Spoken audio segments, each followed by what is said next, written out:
ओम शांति।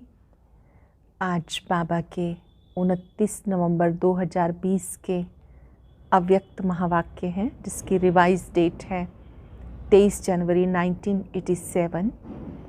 आज के महावाक्यों में बाबा ने रूहानी तारा मंडल को देखा, जिसमें बाबा ने सभी बच्चों को सितारे के रूप में देखते हुए कहा कि कोई कोई बच्चे तो दूर के सितारे हैं, कोई समीप के सितारे हैं, कोई पुच्छल तारे हैं, कोई उम्मीदों के सितारे हैं और कोई कोई सफलता के सितारे हैं। सर्वश्रेष्ठ हैं सफलता के सितारे। बाबा ने बहुत सुंदर और गहरी बात कही कि जो सफलता का सितारा होगा उसको कभी भी अपनी सफलता का अभिमान नहीं होगा, अपनी सफलता का वो कहीं वर्णन नहीं करेगा, बल्कि वो बाबा की महिमा करेगा।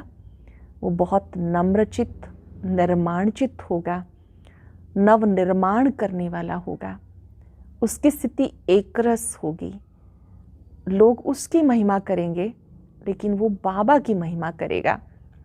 और एकरस स्थिति होने के कारण वो सदा विघ्न विनाशक होंगे। उन्हें ड्रामा की भी स्मृति होगी। बाबा ने कहा कभी कभी वो सितारे जो प्रकृति के हैं, टूटकर जब गिरते हैं तो पत्थर बन जाते हैं। यहाँ पर भी चलते चलते अगर किसी के निश्चय में कमी आ गई, स्वयं की धारणाओं में कमी आ गई, तो ऐसी आत्माएं पत्थर बुद्धि बन जाती हैं। उनको कितना भी कोई अच्छी बातें रियलाइज़ कराओ तो उन्हें अच्छी अनुभव नहीं होती हैं। वो बातों को बदलते रहेंगे, स्वयं को बदलने की नहीं सोचेंगे। तो यहाँ भी चलते चलते कोई कोई पत्थर बुद्धि बन जाते हैं। फिर बाबा ने बहुत सुंदर बात कही कि आप बाबा के पास आए हो तो आप निर्विघ्न आत्मा बनो, विघ्न विनाशक बन जाओ। विघ्न भले आए पर आपकी स्थिति को ना बिगाड़ें। अगर विघ्न आए, आपकी स्थिति को हिलाकर चले गए तो उसे निर्विघ्न नहीं कहेंगे। विघ्न आए आपको अनुभवी बनाने के लिए, शक्तिशाली बनाने के लिए, तो आपको विघ्नों में घबराना नहीं, क्योंकि बाप स्वयं साथ दे रहा है।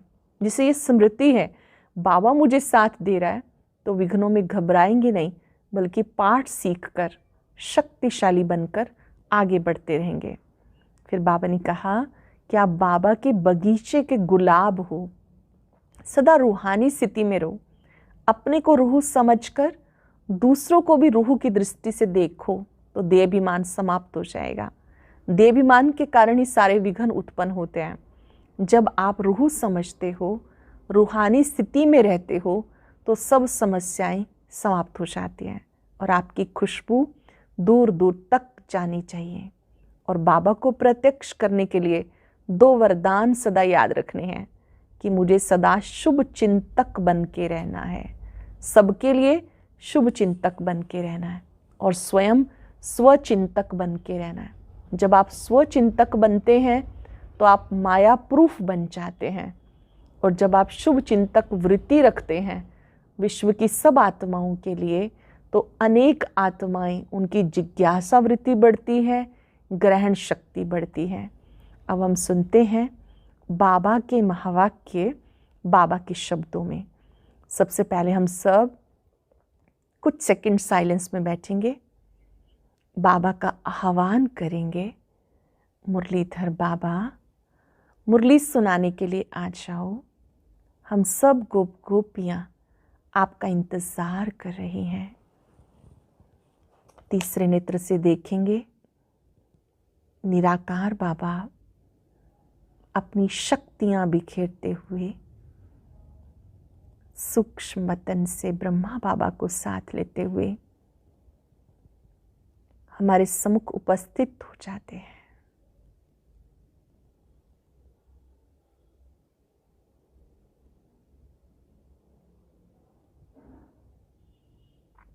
अब हम एकाग्र होकर सुनेंगे, डायरी पेन लेकर बैठेंगे।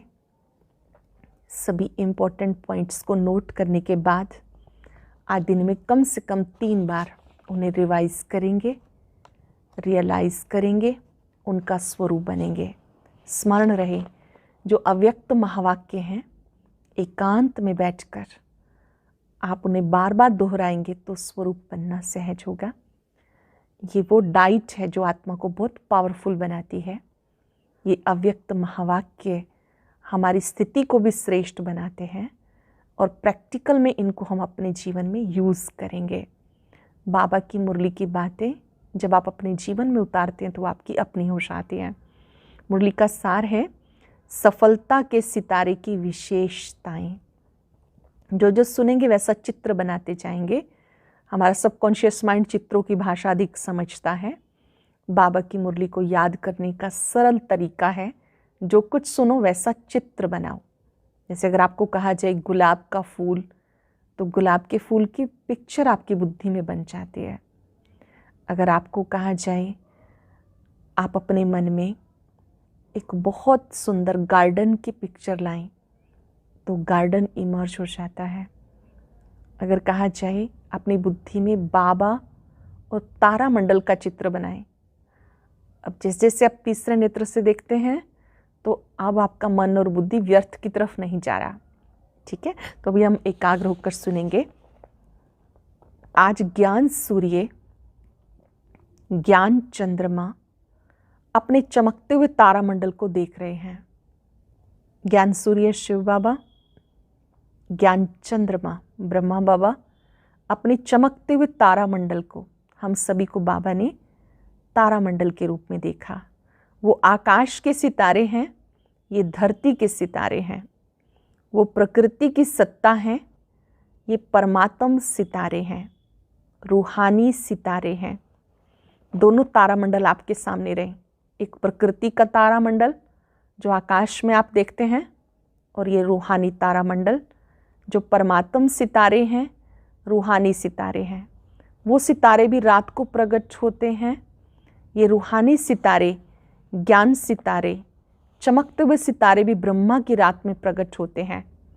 वो सितारे रात को दिन नहीं बनाते, सिर्फ सूर्य रात को दिन बनाता है, लेकिन आप सितारे ज्ञान सूर्य ज्ञान चंद्रमा के साथ साथी बन रात को दिन बनाते हो। आप बाबा के साथ मददगार बनकर ब्रह्मा की जो रात है उसको दिन बनाते हो। जैसे प्रकृति के तारामंडल में अनेक प्रकार के सितारे चमकते हुए दिखाई देते हैं, वैसे परमात्म तारामंडल में भिन्न भिन्न प्रकार के सितारे चमकते हुए दिखाई दे रहे हैं। कोई समीप के सितारे हैं, कोई दूर के सितारे भी हैं, कोई सफलता के सितारे हैं, कोई उम्मीदवार सितारे हैं, कोई एक स्थिति वाले हैं, कोई स्थिति बदलने वाले हैं। वो स्थान बदलते हैं या स्थिति बदलते हैं। जैसे प्रकृति के तारामंडल में पुच्छल तारे भी हैं। आपके मन में प्रश्न उठ रहा होगा कि यहाँ किसे कहेंगे पुच्छल तारे? हर बात में, हर कार्य में ये क्यों, ये क्या, ये पूछने के पूछ वाले अर्थात क्वेश्चन मार्क करने वाले पुच्छल तारे हैं। जैसे प्रकृति के पुच्छल तारे का प्रभाव पृथ्वी पर भारी माना जाता है, ऐसे ही बार बार पूछने वाले ब्राह्मण परिवार में वायुमंडल भारी कर देते हैं। जैसे वहाँ पर पुच्छल तारे को धरती के लिए भारी मानते हैं, तो ब्राह्मण परिवार में भी जो इस तरह के बार बार प्रश्न पूछते रहते हैं, संशयात्मक प्रश्न, एक होते हैं जिज्ञासावश स्व उन्नति के लिए प्रश्न, वो तो हमेशा ही वेलकम होता है उनका, लेकिन कईयों के मन में डाउट्स क्रिएट होते रहते हैं, तो बाबा कहते हैं वो भी फिर परिवार का वायुमंडल भारी बना देते हैं। सभी अनुभवी हो, जब स्वयं के प्रति भी संकल्प में क्या क्यों का पूछ लग जाता है, स्वयं के प्रति भी कईयों को संशय आने लगता है, कर पाऊंगा या नहीं, होगा या नहीं, तो मन और बुद्धि की स्थिति स्वयं प्रति भारी बन जाती है। साथ साथ अगर किसी भी संगठन के बीच व सेवा के कार्य प्रति क्या क्यों कैसे ये क्वेश्चन मार्क की क्यों का पूछ लग जाता है, तो संगठन का वातावरण व सेवा क्षेत्र का वातावरण फौरन भारी बन जाता है। तो स्वयं प्रति, संगठन व सेवा प्रति प्रभाव पड़ जाता है। साथ साथ कई प्रकृति के सितारे ऊपर से नीचे गिरते हैं तो क्या बन जाते हैं? जो प्रकृति के सितारे हैं उनके भी जब सितारे कभी नीचे गिरते हैं तो क्या बन जाते हैं? पत्थर। परमात्म सितारों में भी जब निश्चय, संबंध व स्वयं की धारणा ऊंची स्थिति से नीचे आ जाती हैं तो पत्थर बुद्धि बन जाते हैं। जब निश्चय डगमगाने लगा, संबंधों में कुछ ऊपर नीचे हुआ, अपनी धारणाएं नीचे ऊपर हुई, तो पत्थर बुद्धि बन जाते हैं। ऐसे पत्थर बुद्धि फिर कैसे बन जाते हैं? जैसे पत्थर को कितना भी पानी डालो, पत्थर पिघलेगा नहीं, रूप बदल जाता है लेकिन पिघलेगा नहीं, पत्थर को कुछ भी धारण नहीं होता। ऐसे जब पत्थर बुद्धि बन जाते हैं तो उस समय कितना भी कोई भी अच्छी बात महसूस कराओ तो महसूस नहीं करते, कितना भी ज्ञान का पानी डालो बदलेंगे नहीं, बातें बदलते रहेंगे, स्वयं नहीं बदलेंगे। इसे कहते पत्थर बुद्धि बन जाते। तो अपने आप से पूछो, इस परमात्म तारामंडल के सितारों के बीच मैं कौन सा सितारा हूँ? सबसे श्रेष्ठ सितारा है सफलता का सितारा। सफलता का सितारा, अब किससे कहते हैं सफलता का सितारा? अपने पास नोट करेंगे, फिर अपने को हम चेक भी करेंगे, क्या सच में मैं सफलता का सितारा हूँ जो स्वयं की प्रगति में सफलता को अनुभव करता रहे, सेल्फ में भी प्रोग्रेस फील होती रहे, अर्थात अपने पुरुषार्थ की विधि में सदा सहज सफलता अनुभव करता रहे। सफलता के सितारे संकल्प में भी स्वयं के पुरुषार्थ प्रति भी कभी पता नहीं ये होगा या नहीं होगा, कर सकेंगे या नहीं कर सकेंगे, ये असफलता का अंश मात्र भी नहीं होगा। जैसे स्लोगन है, सफलता हमारा जन्म सिद्ध अधिकार है। खुद को कह दीजिए, अंतःकरण से स्वीकार कर लीजिए, सफलता मेरा जन्म सिद्ध अधिकार है। ऐसे कहे वह स्वयं प्रति सफलता में अधिकार के रूप में अनुभव करते हैं। अधिकार की परिभाषा ही है बिना मेहनत, बिना मांगने के प्राप्त हो, सहज और स्वतः प्राप्त हो, इसे कहते हैं अधिकार। ऐसी एक स्वयं प्रति सफलता, दूसरा अपने संबंध संपर्क में आते हुए ब्राह्मण आत्माओं के चाहे लौकिक या लौकिक कार्य के संबंध में सर्व संबंध संपर्क में आते कितना भी मुश्किल बात को सफलता के अधिकार के आधार से सहज अनुभव करेंगे, अर्थात सफलता की प्रगति में आगे बढ़ते जाएंगे। ऐसे जो सफलता का सितारा होगा स्वपुरुषार्थ में उन्नति का अनुभव करेगा, लौकिक क्षेत्र में भी सफलता का अनुभव करेगा। हाँ, समय लग सकता है, सफलता का अधिकार प्राप्त होकर ही रहेगा। ऐसे स्थूल कार्य व अलौकिक सेवा का कार्य, दोनों के कर्म में सफलता के निश्चय बुद्धि विजयी रहेंगे। कहाँ कहाँ परिस्थिति का सामना भी करना पड़ेगा, व्यक्तियों द्वारा सहन भी करना पड़ेगा, लेकिन वो सहन करना उन्नति का रास्ता बन जाता है। परिस्थिति का सामना करते परिस्थिति स्वस्थिति के उड़ती कला का साधन बन जाएगी। जो परिस्थिति है वो उड़ती कला का साधन बन जाएगी, अर्थात हर बात में सफलता स्वतः सहज और अवश्य प्राप्त होगी। सफलता का सितारा, उसकी विशेष निशानियाँ चेक करेंगे हम अपने आप को। कभी भी स्वयं की सफलता का अभिमान नहीं होगा, वर्णन नहीं करेगा, अपने गीत नहीं गाएगा, अपनी सफलताओं का वर्णन नहीं करेगा, अपने गीत नहीं गाएगा, लेकिन जितनी सफलता उतना नम्रचित्त, निर्माण, निर्मल स्वभाव वाला होगा। जितनी सफलता उतना नम्रचित्त, निर्माण और निर्मल स्वभाव। दूसरे उसके गीत गाएंगे, वो स्वयं सदा बाबा के गुण गाएगा। सफलता का सितारा कभी भी क्वेश्चन मार्क नहीं करेगा, सदा बिंदी रूप में स्थित रहे, हर कार्य में औरों को भी ड्रामा की बिंदी स्मृति दिलाए, विघ्न विनाशक बनाए, समर्थ बनाए, सफलता की मंजिल के समीप लाता रहेगा।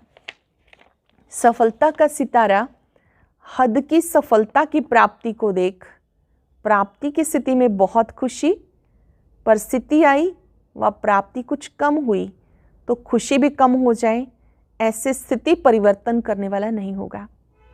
कभी भी वो उसकी स्थिति नहीं परिवर्तित होगी, अर्थात वो बेहद का सफलता मूर्त एक स्थिति पर स्थित होगा। चाहे बाहर की परिस्थिति व कार्य में बाहर के रूप में औरों को सफलता अनुभव हो, लेकिन सफलता का सितारा असफलता की स्थिति के प्रभाव में ना कर सफलता के स्वस्थिति से असफलता को भी परिवर्तन कर लेगा। यह है सफलता के सितारे की विशेषताएं। अच्छा, सदा रूहानी श्रेष्ठ सितारों को बाप दादा याद प्यार दे रहे हैं। अपने को निर्विघ्न विजयी रतन समझते हो। विघ्न आना ये तो अच्छी बात है, विघ्न हार ना खिलाए। विघ्नों का आना अर्थात सदा के लिए मजबूत बनना। अच्छे से नोट करेंगे ये बात, अपने जीवन में यूज़ करेंगे। जब विघ्न आते तो हम डर जाते हैं, कंप्लेन करने लगते हैं बाबा को, बाबा मेरे सामने इतने विघ्न क्यों। बाबा कहते हैं विघ्नों का काम है आना, आपका काम है मजबूत बनना। विघ्न को मनोरंजन का खेल समझ पार करो, इसको कहते हैं निर्विघ्न विजयी। तो विघ्नों से घबराते तो नहीं, जब बाबा का साथ है तो घबराने की कोई बात नहीं। गीत भी है ना, ईश्वर अपने साथ है, डरने की क्या बात है। विघ्नों में घबराना नहीं, जब बाबा साथ है तो घबराने की कोई बात नहीं। अकेला कोई होता है तो घबराता है, लेकिन अगर कोई साथ होता है तो घबराते नहीं, बहादुर बन जाते हैं। तो जहाँ बाबा का साथ है वहाँ विघ्न घबराएगा या आप? जहाँ बाबा का साथ है तो कौन घबराएगा, विघ्न या आप? विघ्नों को डर लगना चाहिए, क्योंकि सर्वसमर्थ हमारे साथ है। हमें स्वीकार करना है, हजार भुजाओं वाला बाबा मेरे साथ है। सर्वशक्तिवान के आगे विघ्न क्या है, कुछ भी नहीं। इसलिए विघ्न खेल लगता है, मुश्किल नहीं लगता। विघ्न अनुभवी और शक्तिशाली बना देता है। तो सदा बाबा की याद और सेवा में लगे हुए हैं, बिजी हैं तो निर्विघ्न रहते हैं। बाबा की याद में हैं, सेवा में हैं, बिजी हैं तो निर्विघ्न रहते हैं। अगर बुद्धि बिजी नहीं रहती तो विघ्न व माया आती है। अगर बिजी रहे तो माया भी किनारा कर लेगी, आएगी नहीं, चली जाएगी। माया भी जानती है ये मेरा साथी नहीं, अभी परमात्मा का साथी है, तो किनारा कर लेगी। अनगिनत बार विजयी बने हो, इसलिए विजय प्राप्त करना कोई बड़ी बात नहीं।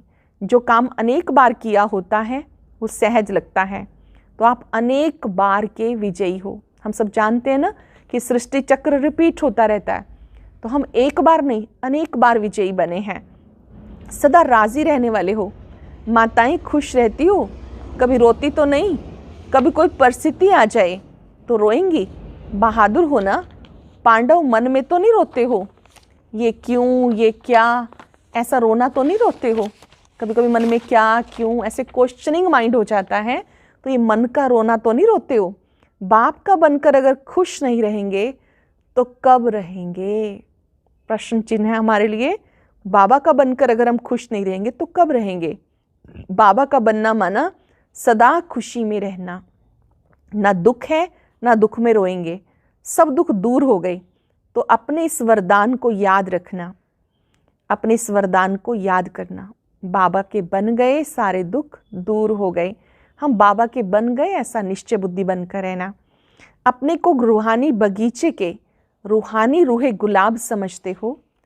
जैसे सभी फूलों में गुलाब का पुष्प खुशबू के कारण प्यारा लगता है, वो है गुलाब। आप हो, वो तो है गुलाब। आप कौन हो? रूहे गुलाब। फूलों के राजा को रूहे गुलाब बोलते हैं। रूहे गुलाब अर्थात सदा रूहानी खुशबू हो।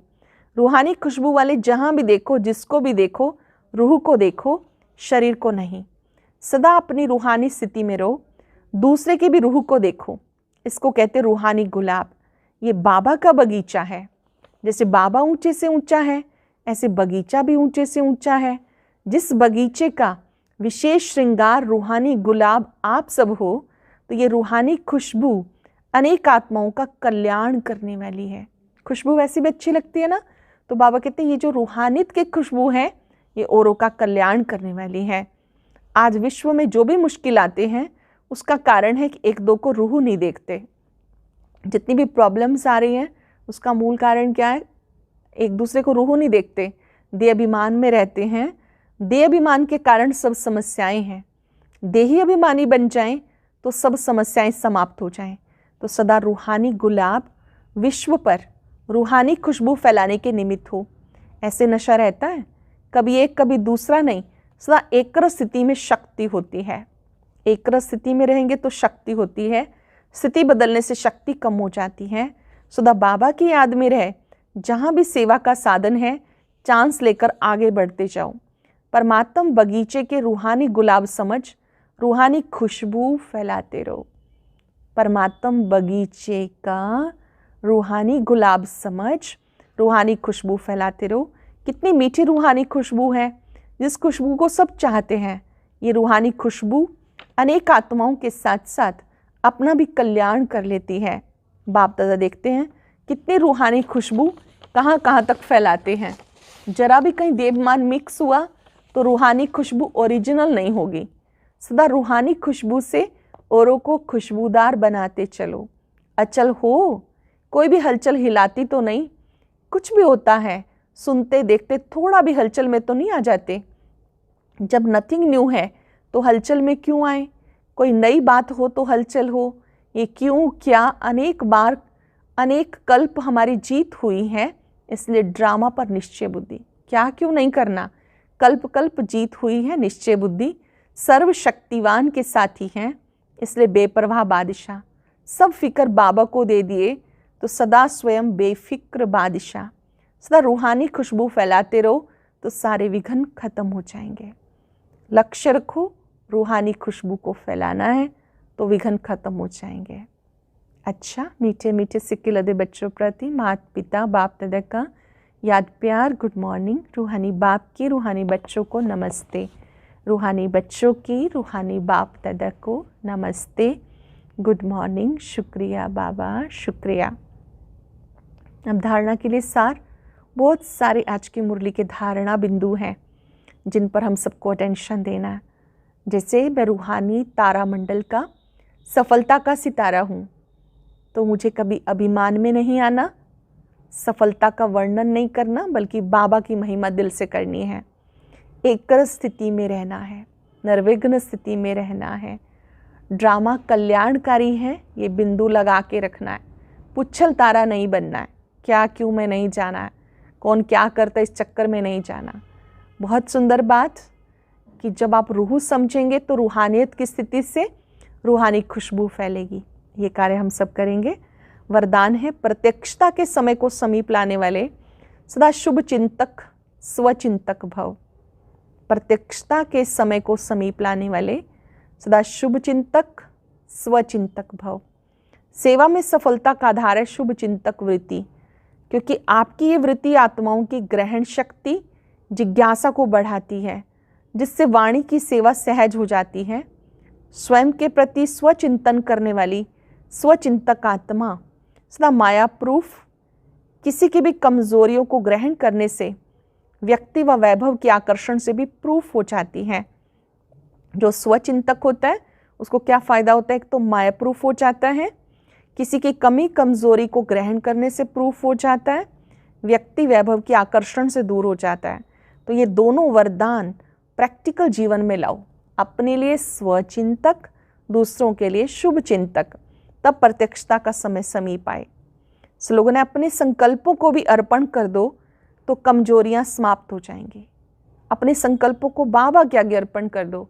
एक है जैसा मैं कहूँ बाबा वैसा ही करना, और एक है बाबा जो आपको अच्छा लगे, जो मेरे लिए कल्याणकारी हो, क्योंकि हम सब एक कालदर्शी हैं, बाबा त्रिकालदर्शी हैं। तो अपनी इच्छा को, अपने संकल्प को भी प्रभु अर्पण कर देंगे। अभी हम सब इमर्ज करेंगे रूहानी तारामंडल को। बहुत सारे सितारे चमक रहे हैं। ओम शांति। पूरे ब्राह्मण परिवार को सूचित किया जाता है कि पंजाब जोन इंचार्ज और यज्ञ के वरिष्ठ भ्राता आदरणीय अमीर चंद जी ने कल 28 नवंबर की शाम गुड़गांव मेदांता हॉस्पिटल में अपनी पुरानी देह का त्याग किया है। अभी हम 3 मिनट उनके निमित्त शांति से मीठे बाबा को याद करेंगे। जिन्होंने अव्यक्त मुरली नहीं सुनी वह अव्यक्त मुरली सुनकर फिर योग करें।